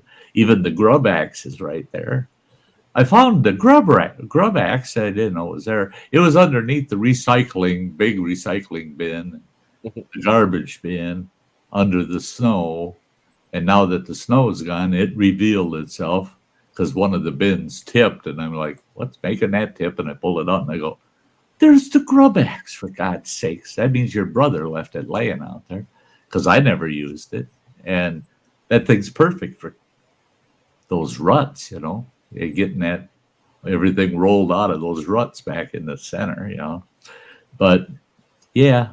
Hey, you have a good night there, James. Take care, James. Give Sis a big hug for me. Give her a big hug. Miss you guys. Yeah, I got family over in Minnesota and down in Iowa that ever since my diagnosis, they just like, "Man, when are we going to see you? Are we going to get to see you?" Told them, I said, "Yeah, I got kind of a bucket list going for next year. I'll take some road trips and see all the family. And I may work in a couple of months or so hosting a campsite, but I'm not going to do the whole season the first year back up and running. Because I got people I want to see. I got people I need to see. It's been kind of an eye-opener, kind of an eye-opener. I got folks right close to me. This fellow over here, I don't see him. I don't get to see him as much as I should. And I'm hoping that day. We never hooked up last year. Yeah. It's not that for lack of wanting, it never happened. Planned on it, but just never came through. Yeah. We'll make up for it. We'll get there. Like I said, I'll come up once you're done with everything. I'll make sure to come up here at least once every 2 weeks or something, just harass your ass. it's not just you coming up here, man. You're only an hour away, man. I got to come down there too. Well, I In know, fact, when but you're not going to be real mobile for the first yeah, couple months. at least until the end of July. But when I went down to Rice Lake to have my PET scan done, the driving through Hayward and down to Trago, every time I crossed the Namakagon River and seeing how hard she was flowing, I'd see that and I go, boy, that'd be fun in the kayak, man. And it's just to see that water just running, and it's running high. I was just, it felt good to see it. And I just love all the different drop-off points, you know, the canoe landings. Yeah. I love that whole stretch. And I think I've told you, tradition for many, many years when I was a younger kid is the Saturday of Easter. We always put in at Wild River Inn and would take out just before Springbrook. Well, the last couple of years have been damn ass cold. Yeah. Hey, no worries, Justin. Don't worry about it, pal. Don't worry about it. You're still one of my faves, man. Yeah, you are. You always will be. Yeah.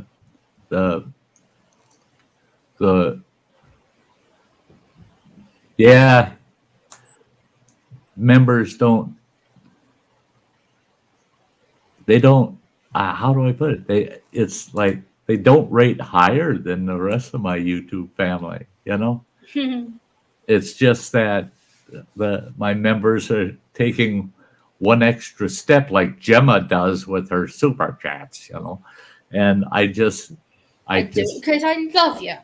And I tell my members the same thing. You don't have to be a member. You know, do what you can when you can, the way you feel. And I'll just swallow my pride, you know, and all I can say is thank you, man. But I appreciate you following the channel more than anything else. I mean, just being there and being Well, you're going to be having a shout out at the beginning of my. I'm doing another Elvis haul video today, and I really plan to give you a shout out right at the beginning. And I'm actually going to show you one of the items that's going to be in the haul video. This is a cool life story book that my dad bought me from a car boot sale the other day. Oh, cool. It's literally brand new. It's never been opened. Oh, wow. So I'm going to be showing the inside of it on the video. Yeah, showing it off. There, you betcha. And I've got some new Elvis items in my big box right behind me over here. There. Yeah. Elvis almost killed me. Why? In high school, my grandma on my mom's side, she made us all these comforters. And I think Mom helped with those, didn't she? Who? I had that Elvis blanket comforter. Yeah. Grandma Lou. Oh, yeah. And it had this nice, Elvis fabric on the front, all these classic movie scenes and performances and stuff. But the trim and the inside of the blanket was this red satin. And she gave me red satin sheets to go with it. And I had put those on my bed. The house we were in, it's a split level house. So the window, bottom of the window is right there level with the ground. Well, when you sneak out and sneak back in, it's easy to get in out of that window. Yeah. Come sneak back in, step on that bed, and I went airborne. That satin, those satin sheets, man, set you flying. Oh, yeah. Elvis sent me flying across the room, landed flat on that cement floor. That's the thing, is those bedrooms in the lower level, it was concrete floors. The best you could do is put throw rugs down, and it was solid concrete under them. And yeah. Justin's got a question for me. Justin, my favorite Elvis track, there's two.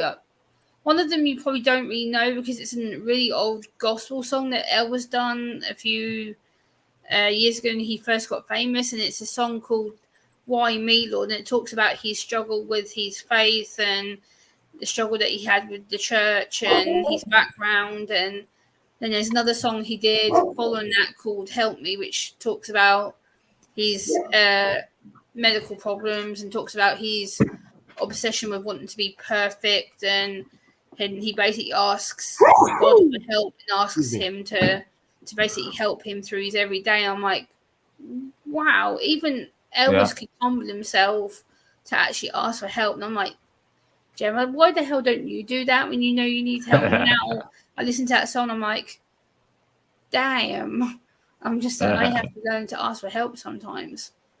So yeah, they're my favorite songs for Elvis. I like. You know, and it's pretty cool in the whole Elvis story. It's pretty cool his transition from the church gospel into rock. It's really interesting because there are so many people in American society, especially the Appalachian region, bluegrass country, that could relate with him because, like in bluegrass, people don't realize that those folks, a lot of people today, they just call them hillbillies, you know. But those Appalachians, their faith, no way in hell were you allowed to be playing things like a fiddle, a banjo, a mandolin. You didn't play those instruments. You didn't even play them, let alone listen to that stuff. And if it wasn't a gospel song, you sure as heck don't want to get caught singing it. So what did they do? They took those instruments and they came up with gospel lyrics for bluegrass songs and combined them and allowed people that were amongst their belief system, their churches, hear that. And they started to accept it. They started to say, oh, well, because you brought Jesus into it, we're going to allow you to. And then bluegrass bloomed into what it became. But they were, because if they got caught playing the banjo and just jamming away, you'd be ostracized from the church, man. You get kicked right out of the church. And Elvis dealt with that, all that BS. It was so hard for him to make his transition, and he felt so much guilt. But he knew he could take it further. He knew he could, but it was a matter of, do I dare? Do I dare turn everybody I know against me by doing this? But he did anyway, and look at what he turned into. And not just for himself, but for the whole world. I mean, it took rock and roll off to a screaming start. I mean, so it's really interesting. I don't know if you've seen the film trailer that came out. There's a new Elvis film that comes out in June with Austin Butler playing Elvis and Tom Hanks plays the Colonel. And the trailer's absolutely brilliant. I'm so looking forward to it. Love you too there, Owen. Hey, I'm actually going to be shutting down in just a couple minutes here. So you won't catch us when you come back. But love you. He's my grandson, by the way, Owen. Oh, wow. Okay. Yeah, he's one of my 16 grandchildren. Yeah.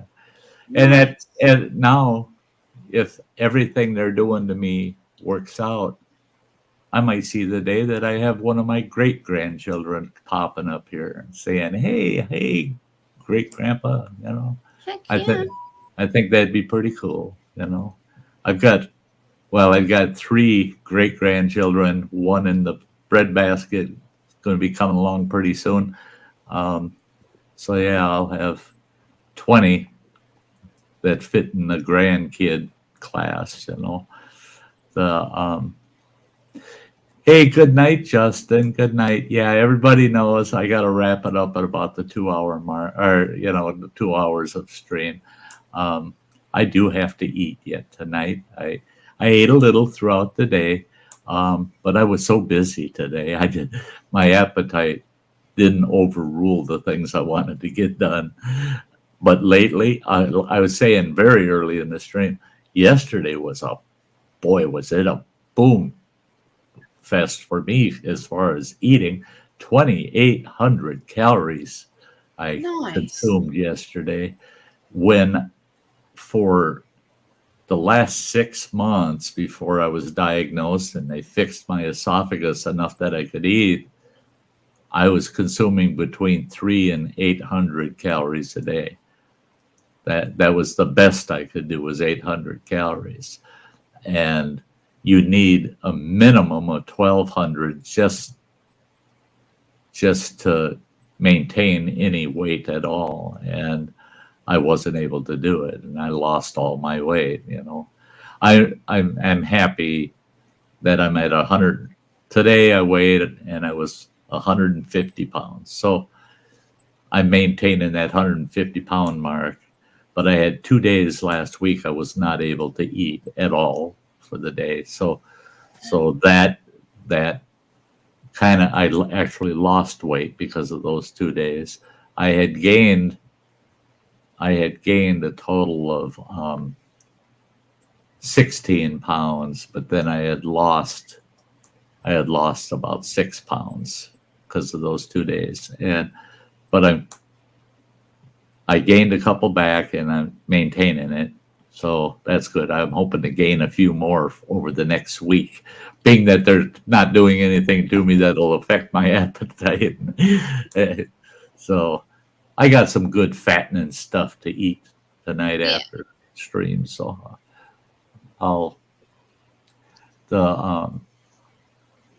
hey, I told you I can bring you up some canned venison. We'll have to arrange for that. But once you feel better, I'm going to get your address and I'm going to send you a big box of British candies and stuff once you're feeling up to it, and then you can have some British candies and stuff. What do you put it? See, and that's it. I will, because my doctor, whenever she hears the word candy, she goes, "Your damn diabetes still isn't under control." Well, I'm not under control, so what the hell's new?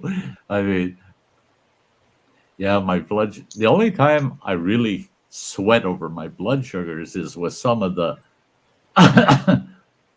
tests I have to take. My blood sugars have to be below a certain level, or they can't do the tests, and they're critical tests for the cancer treatment.